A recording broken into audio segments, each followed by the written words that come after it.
Good morning, students. This is Dharmin Kumar and welcome to the Raghunath Government School online classes.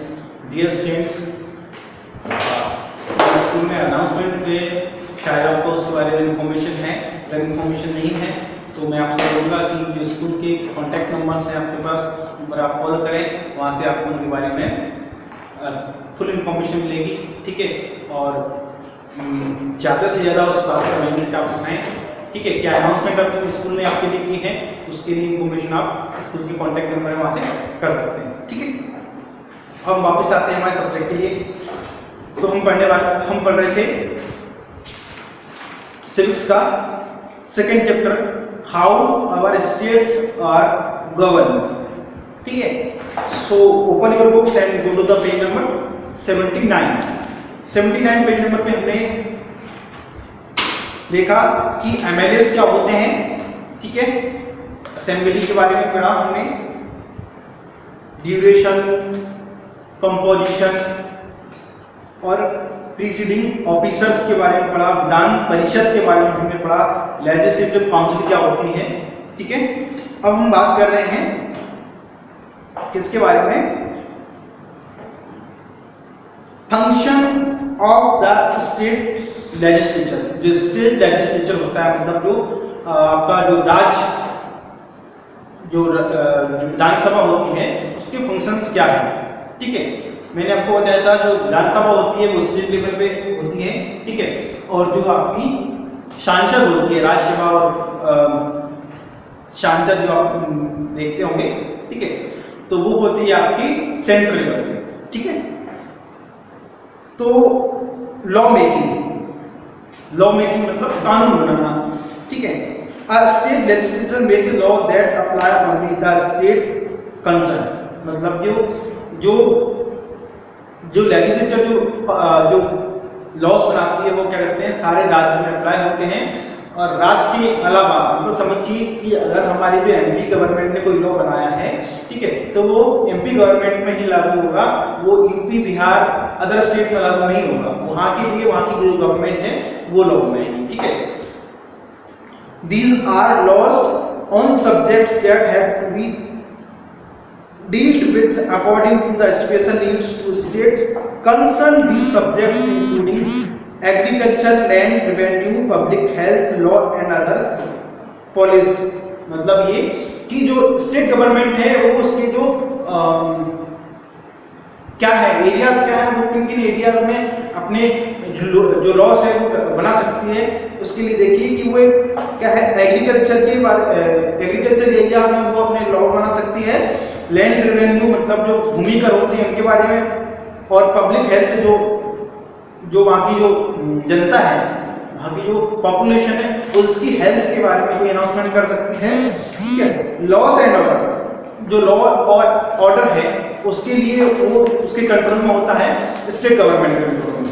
और police के related जो police है वो कहाँ पे सब आप देखिए कि जो पुलिस की जो वैकेंसी होती है वो कौन निकालता है, स्टेट गवर्नमेंट निकालती है। तो कौन सी पुलिस फोर्स में कब भर्ती करनी है, कौन सी पुलिस फोर्स में कब ट्रेनिंग देनी है, क्या उनको कहाँ पे यूज करना है, वो सारी किसके हैंड में होता है, जो हमारी स्टेट लेजिस्लेचर होती है उसके हैंड में होता है। ठीक है, are mentioned in a list called the state list. ये किसमें मेंशन होते हैं, स्टेट लिस्ट में मेंशन होते हैं। A state legislature can also make laws the subject of the another list called the concurrent list. Concurrent list क्या होती है, इसके अलावा भी जो सब्जेक्ट्स होते हैं उसमें मेंशन होते हैं। ठीक है, तो ये तो हो गया लॉ मेकिंग। अब हम पढ़ने वाले हैं consecuting the execution. There are fixed time in the daily routine of the legislature during which the member questions the minister to the state execution the during questioning there routines to important matters if the minister fail to the satisfy the legislature with their answer। मतलब क्या होता है, जब हमारी जो विधानसभा होती है उसका जो मतलब जो रूटीन होता है उसमें क्या होता है एक क्वेश्चन आवर होता है। क्वेश्चन आवर में क्या होता है, वहां पे जो रूलिंग पार्टी है, ठीक है, जो रूलिंग पार्टी के जो मिनिस्टर्स हैं, ठीक है, उनसे जो डिफेंस वाले हैं ना, इसको डिफेंस वाले को बोलते हैं, जो उसमें बैठे हैं, अपोजिशन में बैठे हैं, ठीक है, वो उनसे क्वेश्चन करते हैं, जो रूलिंग पार्टी के जो मिनिस्टर्स हैं, ठीक है, कि कोई भी उनको डाउट लगता है, इसके बारे में इंफॉर्मेशन चाहते हैं, अगर वो उनसे सेटिस्फाई होते हैं तो ठीक है, नहीं है तो फिर वो उनको वहाँ पे क्वेश्चन उठाते हैं कि इसमें ये आप और काम करिए, ठीक है, गवर्नमेंट को वो अपोज करते हैं। The Vidhan Sabha may pass a vote of no confidence against the minister. The minister then have to resign. मतलब ये if the minister fail to the satisfy the legislature with their answer, अगर जो minister है, ठीक है, और वो satisfy नहीं कर पाता है पूरी असेंबली को अपने आंसर से, तो वहां पे क्या होता है, विधानसभा क्या पास कर सकती है, जो बिल होता है इसको बोलते हैं vote of no confidence against the minister. उस मिनिस्टर के अगेंस्ट में क्या कर सकती है, वो पास कर सकती है, ठीक है, a vote of no confidence. The minister then have to resign, और उस मिनिस्टर को करना पड़ेगा, रिजाइन करना पड़ेगा, ठीक है। ड्यूरेशन क्या होती है, the Vidhan Parishad is a permanent house. Vidhansabha क्या है, एक परमानेंट हाउस है, as it can never be dissolve, वो क्या हो सकती है, कभी भी भंग नहीं हो सकती, डिसॉल्व इसको बोलते हैं। Therefore each member of the Vidhan परिषद has a term of 6 year. जैसा कि अब राज्यसभा में होता है, राज्यसभा के सांसद होते हैं, उनका कार्यकाल होता है 6 ईयर के लिए, तो वैसे ही क्या होता है, विधान परिषद में क्या होता है, 6 ईयर के लिए कार्यकाल होता है, ठीक है। 1/3 of its member retire after 2 years. जो 1/3 मतलब 1/3 जो उसके मेंबर्स हैं, वो हर 2 साल में रिटायर होते हैं। Hence elections take place only to fill those vacancies. मतलब ये कि जो इलेक्शंस होंगे वो जो 1/3 जो मेंबर्स हैं उनको फिल करने के लिए ही, जो वैकेंसी है उनको फिल करने के लिए इलेक्शन होंगे, तो इस तरह से वो क्या होता है, एक स्थायी सदन होता है, ठीक है। प्रीसिडिंग officers, the members of the Vidhan Parishad elected to chairman and a deputy chairman from among themselves. The chairman is two presiding officer of the house.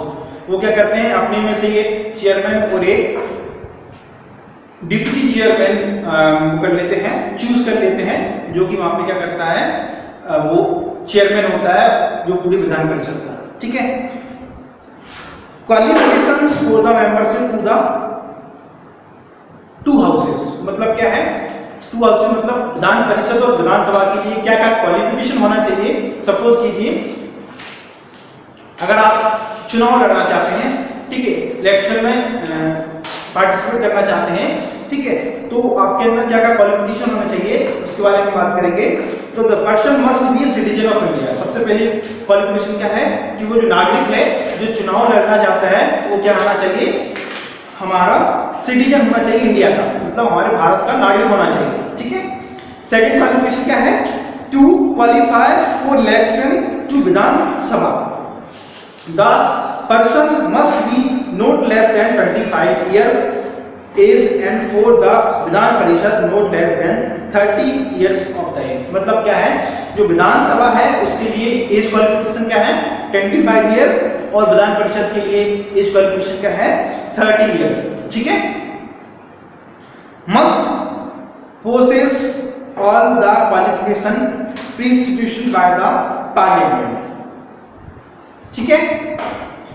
Third है, फोर्थ है, must not hold any office of profit under the government of Indian और non government of any. मतलब क्या है, अगर कोई वो government का कोई वो है पोजीशन है उसने होल्ड की हुई है, सीधे शब्दों में बात करें, कोई भी गवर्नमेंट ऑफिसर जो है, ठीक है, जो कि किसी सरकारी पद पर कार्यरत है, वो चुनाव में पार्टिसिपेट नहीं कर सकता, ठीक है, वो चुनाव नहीं लड़ सकता। एंड लास्ट है, must not be unsound mind. Unsound mind मतलब उसकी मानसिक संतुलन सही होना चाहिए, ठीक है। एंड अनडिस्चार्ज इंसॉल्वेंट और have been disqualified by law for having committed a crime। मतलब क्या है, उसके ऊपर कोई क्राइम के चार्जेस नहीं होना चाहिए और उसकी मानसिक संतुलन सही होना चाहिए, ठीक है। तो ये सब उसके लिए क्वालिफिकेशंस हैं, किसके लिए, विधानसभा और विधान परिषद के लिए। इसके साथ हमारा चैप्टर फिनिश होता है, ठीक है। पीडीएफ्स आपको अवेलेबल मिल जाएंगी, लेकिन फिर भी मैं आपसे वही बोलूंगा जो मैं हर बार आपसे बोलता हूँ कि आप अपने से ट्राई करिए, अगर नहीं होता है तो पीडीएफ्स में आपके लिए अवेलेबल कराऊंगा, ठीक है। So this, thank you for the watching and stay home.